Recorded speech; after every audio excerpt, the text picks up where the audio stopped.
Itu tuh kalau kita lihat di internet ya, di literatur tuh, jadi kenapa seseorang kena herpes zoster terus salah satunya ada penurunan sistem imun gitu. Jadi kalau sistem imunnya lagi kurang bagus, nanti lebih gampang terkena penyakit-penyakit infeksi kayak herpes zoster. Jadi kalau makanya peran penting dari si air hidrogen ini kalau dikonsumsi secara rutin terus-menerus gitu, meningkatkan daya tahan tubuh, jadi menurunkan risiko terkena herpes zoster tadi ya. Kemudian tadi kalau misalnya udah ada luka di kulit itu yang paling gampang, paling banyak manfaatnya itu disemprot sama STO. Karena si STO itu dia dapat dua manfaatnya. Pertama dia dapat manfaat hidrogennya, yang kedua dia dapat manfaat apa namanya antibakterinya. Ya, jadi ada di situ tuh ada zatnya nyampur kalau STO. Kalau hidrogen fonten kan cuman air hidrogennya aja, si gas yang merusak tubuh, yang merusak sel itu dibuang, merusak sel-sel kuman itu dibuang lewat bawah. Tapi kalau si STO ini dia campur di dalamnya itu ada hidrogennya, ada juga uh, yang pH-nya tuh kalau misalnya terpisah tuh asid, tapi kalau disatuin jadi pH-nya netral. Nah, sifatnya tuh seperti pembunuh kuman gitu.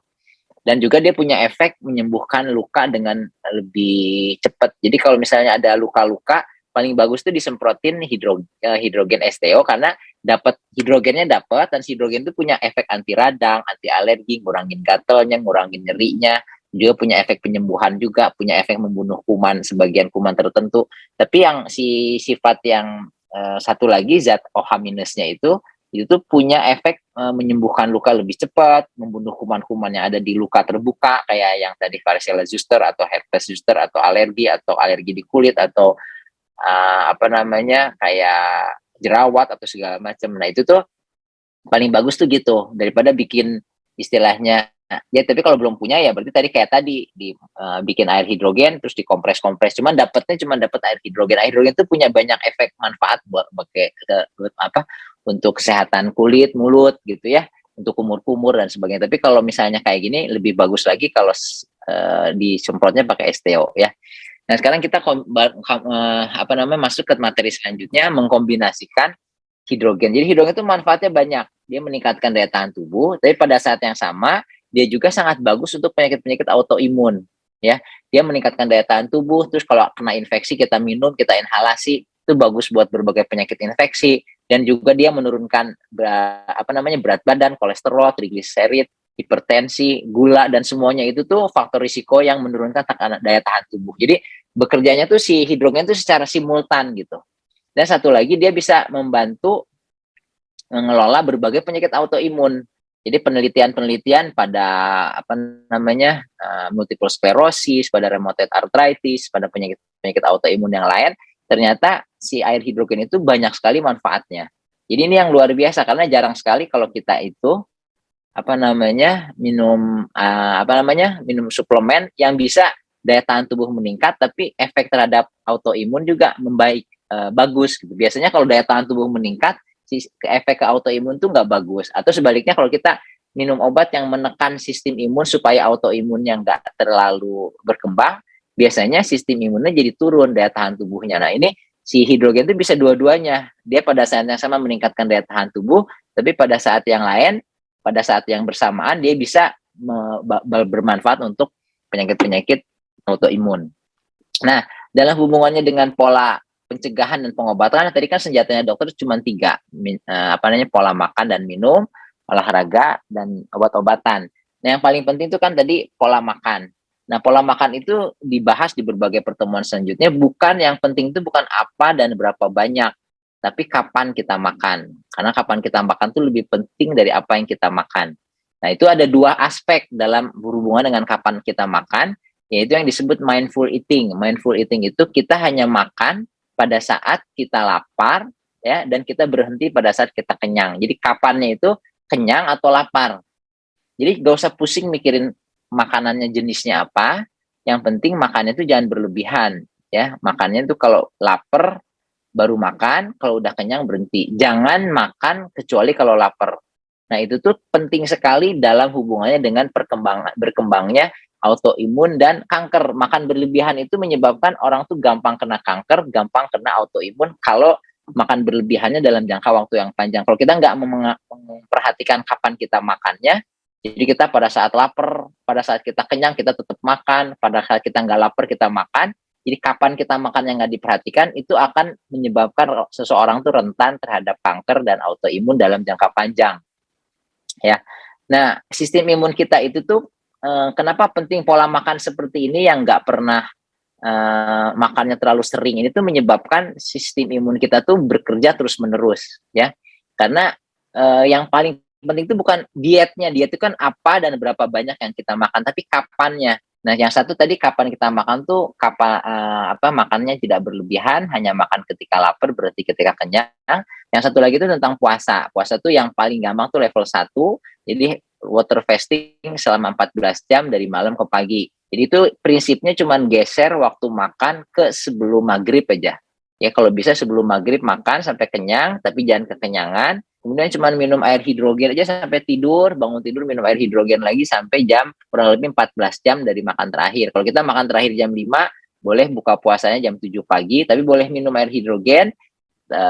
Kalau kita makan terakhir jam 6, bukanya puasanya jam 8 pagi, nggak makan apa-apa selama dari malam ke pagi. Enaknya tuh gampang dibantu tidur, nggak susah gitu. Boleh minum obat. Yang penting jangan makan makan dan minum yang mengandung kalori. Itu intermittent fasting level 1 itu paling gampang. Nah, si puasa ini juga bisa meningkatkan daya tahan tubuh ya. Jadi banyak artikel yang membahas tentang bagaimana sih puasa bisa meningkatkan daya tahan tubuh. Sekali lagi kita balik ke 4 cara utama meningkatkan daya tahan tubuh, ya radikal bebas, mikrobiota usus, manajemen stres, rehidrasi yang adekuat. Nah, dari yang pertama misalnya puasa itu terbukti meningkatkan antioksidan di dalam tubuh ya. Antioksidan yang penting-penting tuh kalau kita rajin puasa, antioksidannya meningkat, berarti sistem imunnya juga meningkat. Untuk yang aspek kedua, puasa juga ternyata terbukti bisa meningkatkan populasi mikrobiota usus yang baik dan menurunkan populasi mikrobiota usus yang jelek ya. Nah, itu mikrobiota itu sangat penting pada sistem imun. Jadi yang kedua, dan juga puasa itu bisa menurunkan tekanan darah tinggi, kolesterol, diabetes, kelebihan berat badan yang semuanya itu sangat penting pada sistem imun. Misalnya orang diabetes itu rentan virus corona, berarti kan orang diabetes itu gampang daya tahan tubuhnya lebih jelek. Nah, dengan puasa, dengan air hidrogen juga kan tadi dibahas, si gula itu lebih bagus, otomatis daya tahan tubuhnya meningkat secara tidak langsung. Obesitas meningkatkan risiko kena infeksi virus, berarti daya tahan tubuhnya turun. Puasa intermittent dan air hidrogen juga bisa membantu mengatasi obesitas, berarti dua-duanya itu bagus buat sistem imun. Kemudian hipertensi juga daya tahan tubuhnya turun dengan menurunkan tekanan darah, berarti daya tahan tubuhnya naik. Si air hidrogen juga serta puasa itu bisa dua-duanya itu. Jadi kalau dikombinasi dua-duanya itu malah lebih bagus, kita puasa, kita minum air hidrogen. Kemudian manajemen stres itu berhubungan dengan happy hormone.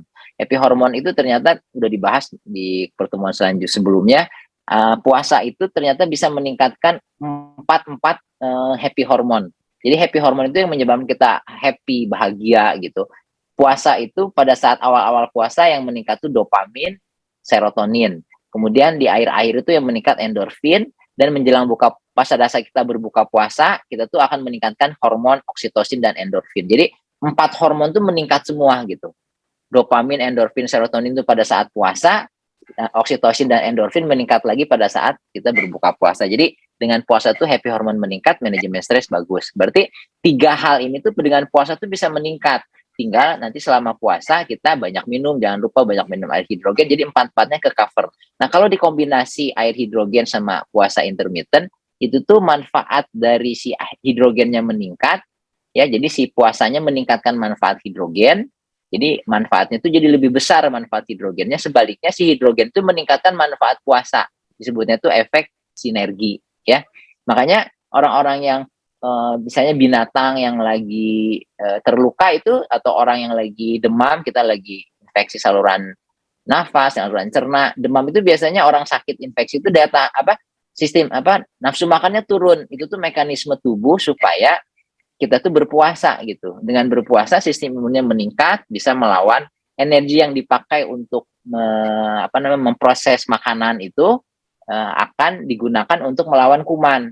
Sementara makanan itu kan sumber energi. Nah, ketika tidak ada makanan, sebagai sumber energi, tubuh tuh akan menggunakan lemak yang ada di dalam tubuh kita untuk sebagai sumber energi pada saat kita nggak mau makan. Jadi itu tetap tubuh kita tetap dapat energi yang cukup walaupun kita nggak makan. Jadi kalau orang yang lagi sakit infeksi jangan dipaksa-paksa makan, biarin aja. Nanti kalau tandanya dia udah sembuh, dia tuh biasanya nafsu makannya bagus sendiri ya. Nah, yang luar biasa dari puasa ini karena si puasa itu meningkatkan daya tahan tubuh ya, kayak imunostimulan namanya. Tapi pada saat yang sama dia tuh bermanfaat untuk orang-orang yang alergi dan autoimun. Ini banyak penelitian tentang manfaat puasa pada alergi dan autoimun. Padahal kalau dalam sistem imun kita itu ada yang disebut imun stimulan ya, yang tidak bagus untuk orang alergi dan autoimun. Sebaliknya ada si imunostimulan itu bagus untuk meningkatkan daya tahan tubuh misalnya menghadapi COVID dan sebagainya. Tapi kalau untuk orang yang alergi dan autoimun itu dikasihnya imunosupresan untuk menekan daya tahan tubuh supaya jangan terlalu aktif, dikasih steroid, dikasih obat sitotoksik macam-macam gitu ya. Nah, ini tuh bertolak belakang imunomodulator ini, imunostimulan sama imunosupresan. Jadi kita tuh biasanya kalau di kedokteran tuh harus milih. Kalau kita pengen meningkatkan daya tahan tubuh dengan imunostimulan, biasanya autoimun sama alerginya nggak bagus efeknya. Sebaliknya kalau kita yang menonjol autoimunnya, terpaksa dokter ngasih steroid, sistemnya namanya imunosupresan, menekan daya tahan tubuh, biasanya daya tahan tubuhnya menurun, akhirnya gampang terkena infeksi. Nah, itu cuman hidrogen sama puasa intermittent yang bisa dua-duanya. Jadi si puasa intermittent itu, kenapa dia bisa bagus untuk sistem imun?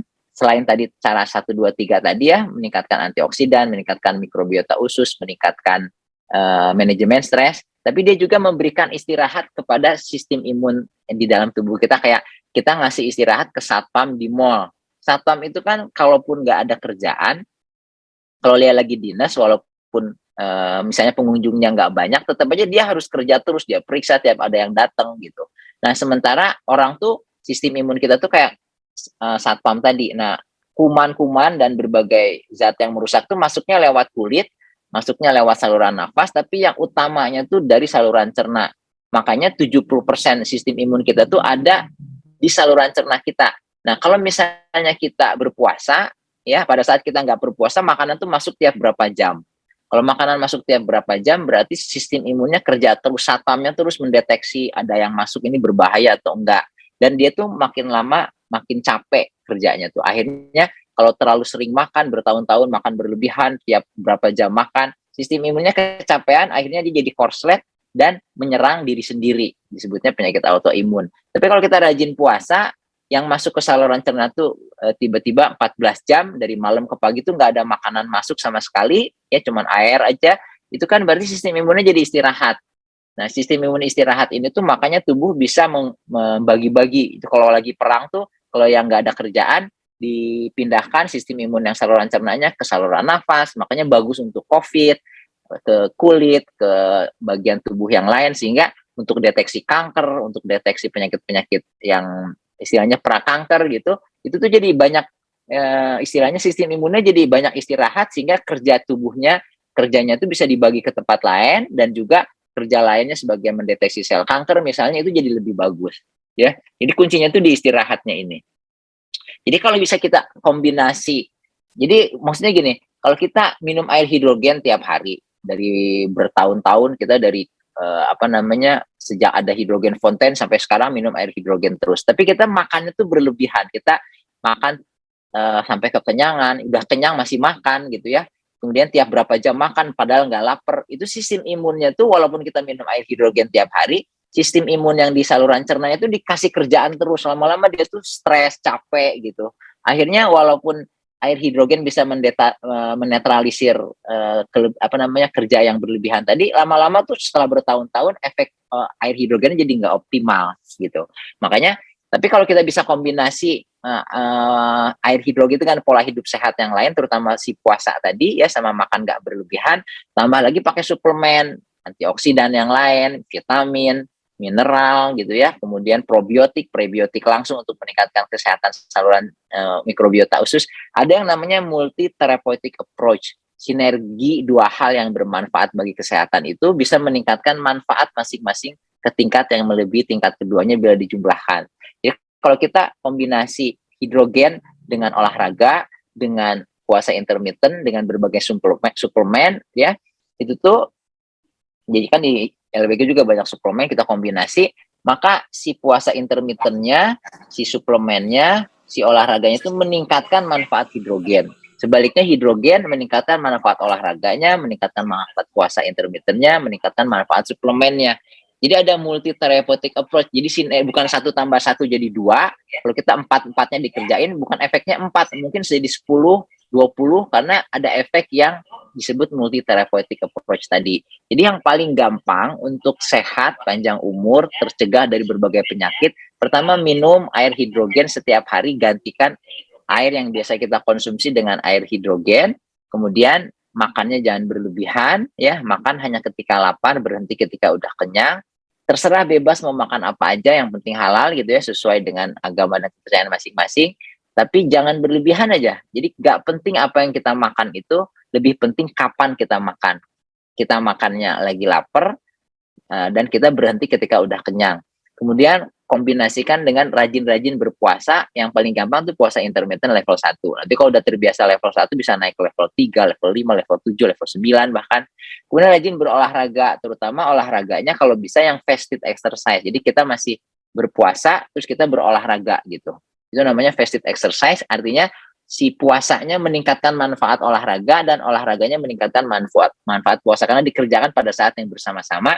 Kemudian kombinasi dengan berbagai suplemen yang yang bagus-bagus, yang kalau kita memang ada bisa dapat akses ke suplemen itu, kita konsumsi secara teratur.